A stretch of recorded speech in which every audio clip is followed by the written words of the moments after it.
الصدق مش كلمه، الصدق مواقف بتتكرر، تفاصيل بتحصل ما بينك وما بينه، فعلى اساسها انت بتقرري بتشوفي هل ده بيتقي ربنا فيا، صادق معايا في كل مشاعره وفي كل تفاصيله وفي افعاله، ولا بيضحك عليا.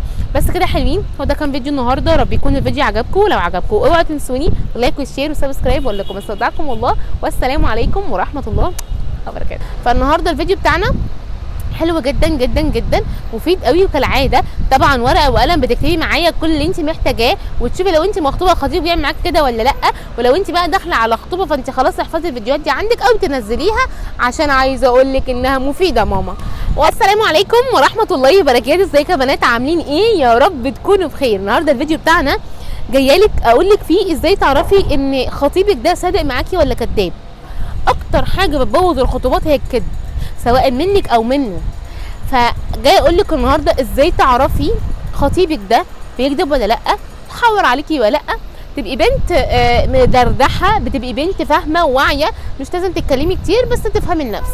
فالنهارده الفيديو بتاعنا حلو جدا جدا جدا، مفيد قوي، وكالعاده طبعا ورقه وقلم بتكتبي معايا كل اللي انت محتاجاه، وتشوفي لو انت مخطوبه خطيب بيعمل معاك كده ولا لا، ولو انت بقى داخله على خطوبه فانت خلاص احفظي الفيديوهات دي عندك او تنزليها، عشان عايزه اقول لك انها مفيده ماما. والله مفيده جايه لك. بصي مش قادره اقول لك، خدتي عدتي وحاجتي وشنطتي، بصي والله العظيم شنطتي الجميله، ميتي القمر، سكريبتاتنا، حياتنا، جايه لك النهارده اقول لك على الفيديوهات دي عشان الحقك. ما انا قررت قرار، بنت دخلتي مش هسيبها، تمام؟ فالمحتوى ده بتاعنا قشطه. فلو انت مهتمه بالفيديو كملي معايا الفيديو. هقول لك على 7 نقط تعرفي بيها ان كان خطيبك ده بيكتب عليكي ولا لا، بيحور عليكي ولا لا. اول نقطه معانا، كلامه النهارده زي كلامه امبارح ولا لا؟ نفس الموضوع بيحكيه هو ولا بيختلف تماما عن كل مره بيحكيها فيه؟ بيقول نفس الكلام ولا لا؟ دي كلها حاجات في نفس الموضوع بتفرق. تاني نقطه معانا، وعوده بتتنفذ ولا لا؟ ده اهم حاجه. اهم حاجه ليه؟ اهم حاجه عشان تعرفي ده عنده كلمه، عنده قرار، عنده حاجه ولا لا، تمام؟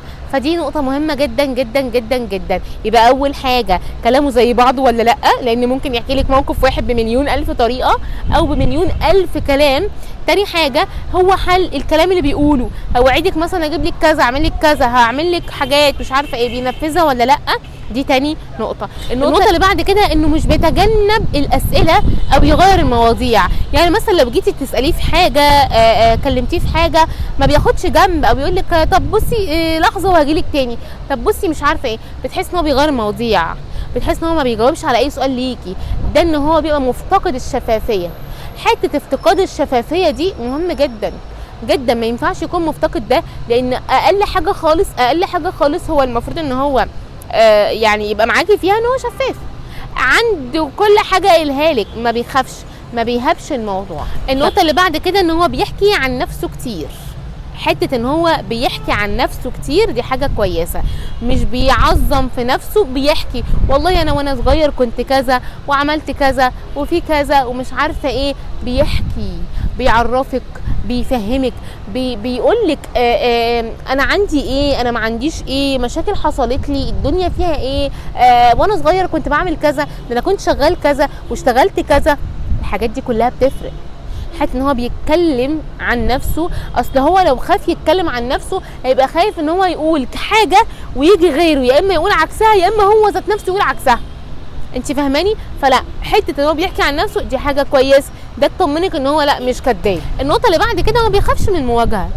يعني ده شخص عادي ممكن يواجه، حصل مشكله بيواجهها، حصل حاجه بيواجهها.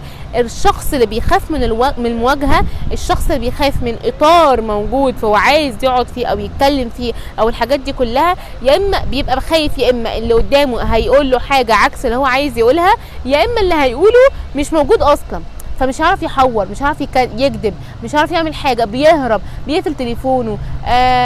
بعدين هنشوف الموضوع ده. ممكن يسكيب اصلا المشكله خالص ويكلمك عادي جدا اكن مفيش اي حاجه حصلت. لا والله، يعني انت اتخانقنا وزعقنا وبهدلنا الدنيا، مش هنتكلم في الموضوع بقى عشان نعرف فين المشكله؟ طب انت ايه مشكلتك؟ طب انت كنت فين؟ انا كنت برن عليك، طب انا يوم كامل قعدت ارن عليك، انت معقول ما عرفتش تمسك التليفون؟ معقول انا مش هماك انك تطمني؟ معقول مش عارفه ايه؟ ممكن يقولك لا والله انا ما خلاص انا مش مركز، والله انا بصي عدي اليوم بقى. بيخاف من المواجهه، يبقى هو حب يحاور عليكي، يبقى في حاجه مش عايزه اتكلم فيها مع ان انت مش عارفاها، بس هو مش عنده الجرأه ان هو يتكلم فيها. كون ان هو ما عندوش الجرأه ان يتكلم فيها يبقى ده الراجل ده بيحور. صباح الفل، وش بيحور، وش مش بيحور بس. انت فاهماني؟ دي كانت نقطه. طيب حته التحوير او حته ان هو بيغير الكلام والحاجات دي كلها، ما ينفعش تقولي وانت بتحور بتغير الكلام عشان بتحور عليا، يبقى انت بتعرفي. انت ايه دنيتك بقى، تعالى لي بقى، بتحطيه في حته كده اللي هو ايه، وريني نفسك، عرفني الدنيا معاك ايه. تمام، دي كانت نقطه. طيب النقطه اللي بعد كده وهي سمعته ما بين اهله وما بين صحابه. بيعمل ايه؟ في حد يقول لك ايه، الراجل ده سالك، الراجل ده دغري، الراجل ده على طول، الراجل ده مش عارفه ايه. تمام. وفي حد يقول لك لا ده بتاع حوارات وحورتجي وبصي يوديكي ويجيبك والحاجات دي كلها. بعرفها ازاي يا دينا؟ من مواقف، من التعامل، من الدنيا، من التفاصيل كتير قوي. انت فاهماني؟ فدي مشكله، يعني دي مشكله وفي نفس الوقت دي حاجه بتنفعك. انت لازم تكوني مركزه، لازم تكوني عارفه. بسال عنه، بشوف صحابه بيقولوا عليه ايه. مثلا يعني صحابه مثلا لو انتوا قاعدين في قعده، ايه رايك بقى في صاحبك بقى، ايه رايك في صاحبك اللي جاي يخطبني ده مثلا، لو انتوا قاعدين قعده شله. والله ما فيش زي ده ربنا يعينك عليه، ده مش عارفه ايه، على حسب. وبرده حاولي بقدر الامكان توازني، ما تبقيش ودانيه، ما تبقيش راميه ودنك طول الوقت. تمام، دي نقطه مهمه. ركزي، مامته بتقول عليه ايه، اخواته بيقولوا عليه ايه، قرايبه بيقولوا عليه ايه، باباكي اصلا لما بيسال عليه الناس اللي سالهم بيقولوا عليهم ايه.